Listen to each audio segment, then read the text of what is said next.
I'm here outside the Vancouver Art Gallery where this most amazing show, Picasso the Artist and His Muses, is playing until October. There's so many little aspects of this show that fascinated me. How the things are framed. What is the Guernica in relationship to the women in his life? The famous Guernica, how does that work?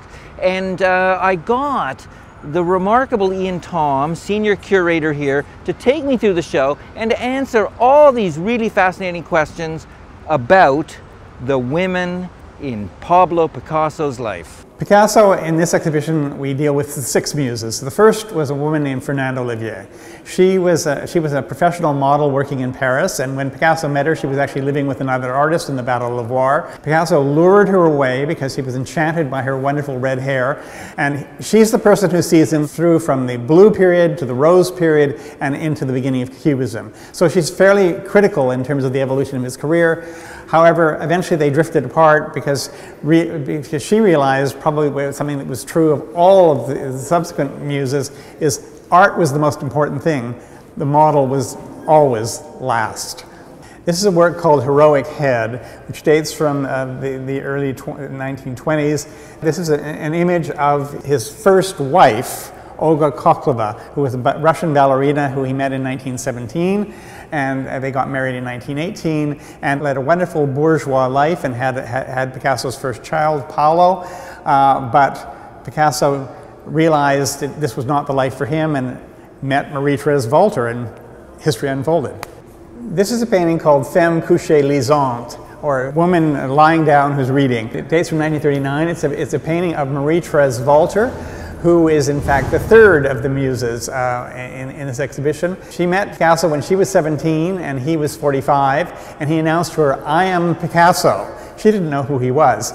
She was an extraordinarily beautiful young woman, and he rejoiced in her physicality and her body. And he also fathered a child with her, his daughter Maya. But to show how complicated his life could be, the very same day he painted this picture, he painted a picture of Dora Maar in the same pose. This is a painting called Bust of Woman, in brackets, Dora Maar, from 1936.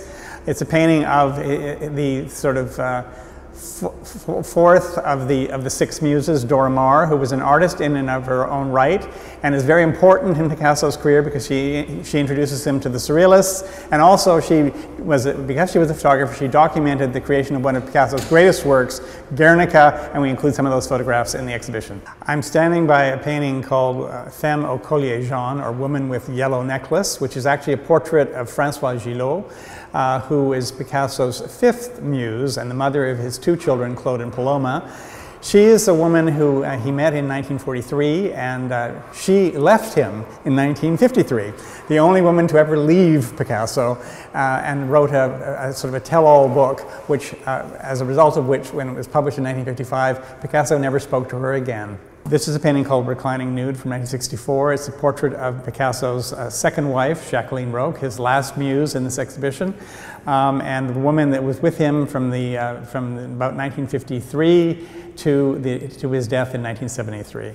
She became his great protector, as it were, from the rest of the world.